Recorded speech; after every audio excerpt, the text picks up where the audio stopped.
지난 영상 피로해석의 개념에서 살펴본 내용들을 복기해 보겠습니다. 외력에 대한 구조물을 평가할 때 주어진 하중에 대해 응력 기준을 만족하고 처짐 기준을 만족하더라도 하중이 여러 번 작용하면 구조물은 피로 파괴로 인해 붕괴될 수 있습니다. 금속 물질은 반복된 외부 하중을 받으면 물체 표면에 미세한 균열, 크랙이 발생하게 됩니다. 일단 크랙이 발생하면 지속되는 하중에 의해 균열이 전파되는 크랙 프로퍼게이션이 나타나고 마침내 끊어지게 됩니다. 엔지니어들은 이런 피로 하중에 의한 파괴 현상을 두 개의 분야로 쪼개어 생각하는데 대부분의 피로 수명을 책임지는 크랙 이니시에이션까지 예측하는 것을 피로 해석, 퍼티그 애널리시스라고 하고 일단 크랙이 발생한 이후 균열이 퍼져나가는 현상을 예측하는 분야는 파괴 역학, 프랙처 메카닉스 분야라고 합니다. 이 중 현재 우리의 관심 영역은 피로 해석입니다. 그런데 크랙이 발생하고 퍼져나가는 현상을 예측하는 지배방정식이나 수치 해석 기법은 없기 때문에 피로 해석에서는 반드시 실험 데이터가 필요합니다. 최초의 피로 테스트는 하중 횟수에 대한 인듀런스 커브였다고 말씀드렸는데요. 이 인듀런스 커브는 범용성이 매우 떨어집니다. 왜냐하면 이러한 곡선은 특정 구조체에서만 적용할 수 있기 때문이죠.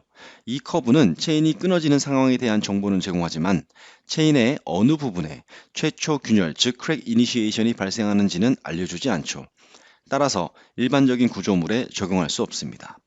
이러한 실험 데이터를 범용적으로 활용하기 위해 하중 대신 고려할 수 있는 물리량은 응력과 변형률입니다. 응력 및 변형률은 하중에 의해 변형되는 구조물의 각 위치마다 다 다르기 때문에 크랙 이니시에이션 지점을 찾기 위한 인더런스 커브를 그릴 때 적합한 녀석들입니다. 이번 영상에서는 피로 해석이라는 주제에 한 발짝 더 다가서기 위해 트루 스트레스와 트루 스트레인이 무엇인지에 대해 알아보고 추가적으로 재료의 사이클릭 비헤이버에 대해서도 알아보겠습니다.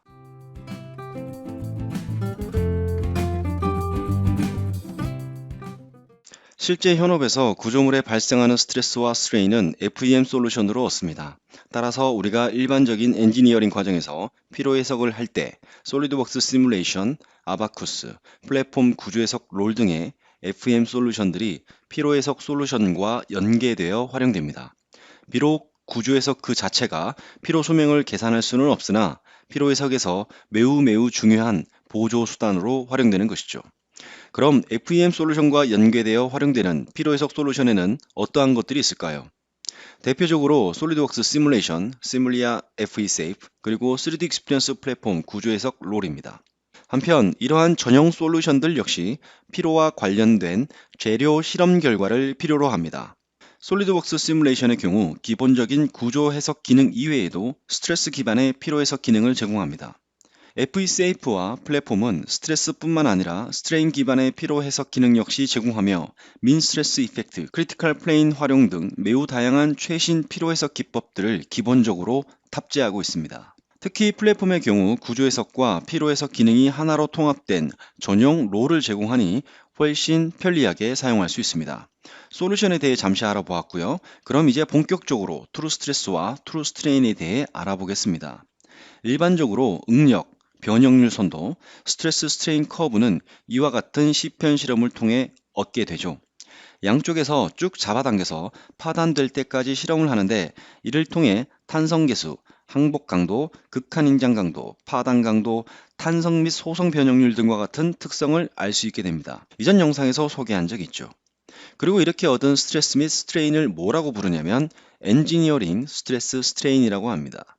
시편에 인장 하중 P를 가하면 하중 P는 0에서 P가 될 때까지 점진적으로 가해집니다. 동시에 시편은 늘어나면서 단면적이 줄어들게 되죠. 이러한 상황에서 줄어든 단면적을 무시하고 그냥 초기의 단면적 A0를 기준으로 응력을 구한 것을 엔지니어링 스트레스, 공칭 응력이라고 합니다. 그런데 엄밀히 따지면 시편의 단면적은 점차 줄어들게 되죠. 이렇게 점점 줄어드는 실제 면적을 기준으로 구한 응력은 트루 스트레스, 진응력이라고 합니다. 스트레인 역시 마찬가지입니다. 초기 길이를 기준으로 변형률을 계산할 경우 이를 엔지니어링 스트레인, 공칭 변형률이라고 하고 시시각각 변하는 길이 증분을 고려한 스트레인은 트루 스트레인, 진 변형률이라고 합니다. 앞에서 알아본 엔지니어링 스트레스 스트레인과 트루 스트레스 스트레인을 선도로 표현하면 이와 같은 차이를 보입니다. 앞에서 피로 해석에 필요한 스트레스와 스트레인 등은 FEM 솔루션을 통해서 얻는다고 말씀드렸는데 트루 스트레스 스트레인의 형태일 것입니다. 따라서 FESafe가 피로 수면 계산에서 활용하는 것은 트루 스트레스 스트레인입니다.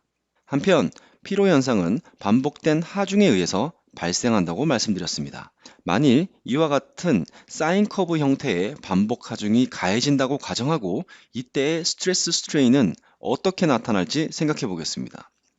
지금 보고 있는 하중은 3번의 반복 하중을 나타내고 있는데 원 사이클, 즉 한 번만 반복했을 때를 생각해 봅니다. 하중을 이 지점까지 점진적으로 가합니다.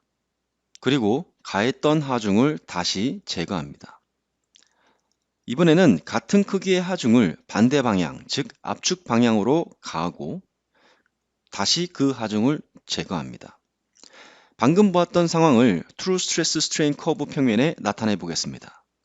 인장 방향으로 하중을 가하니 트루 스트레스 스트레인 평면에는 이렇게 나타납니다. 이제 주었던 하중을 제거하고 압축 하중까지 한꺼번에 표현해 볼 텐데 방법은 이렇습니다. 현재 보고 있는 트루 스트레스 스트레인 커브를 딱 2배만큼 스케일링 해주고 뒤집어서 끝점끼리 연결합니다. 이렇게 언로딩 상황에 스트레스 스트레인을 추정하는 방법을 마싱의 가설, 마싱스 하이포테시스라고 부릅니다. 다시 하중을 인장 방향으로 가할 때는 방금 그렸던 커브를 그대로 대칭으로 그려줍니다. 다 그리고 나니 반복 하중을 주었을 때의 트루 스트레스 스트레인 고동이 팔곡선 형태로 나타나는데 이게 바로 주어진 하중에 대한 피로 사이클입니다. 사실 실제 테스트를 해보면 재료의 거동은 바로 이러한 형태로 나타나지는 않고 소프트닝 또는 하드닝의 과정을 거치기는 하지만 피로 해석을 이해하고자 하는 우리들은 그냥 이러한 거동을 보이는구나 라고 그냥 받아들이겠습니다. 결과적으로 이러한 사이클릭 거동이 피로 해석에 활용되는데 경우에 따라 스트레스를 기준으로 피로 수명을 예측할 수도 있고 스트레인을 기준으로 피로 수명을 예측할 수도 있습니다. 3D 익스피리언스 플랫폼이 제공하는 구조 해석 롤 중에 듀어러빌리티 앤 메카닉스 엔지니어는 강력한 FECF 기술을 통해 스트레스 및 스트레인 기반의 피로 해석 기술을 모두 제공하고 있습니다. 다음 영상에서는 듀어러빌리티 앤 메카닉스 엔지니어를 활용하여 스트레스를 기반으로 피로 수명을 계산하는 방법을 소개하고 관련된 사항들을 꼼꼼히 살펴보겠습니다.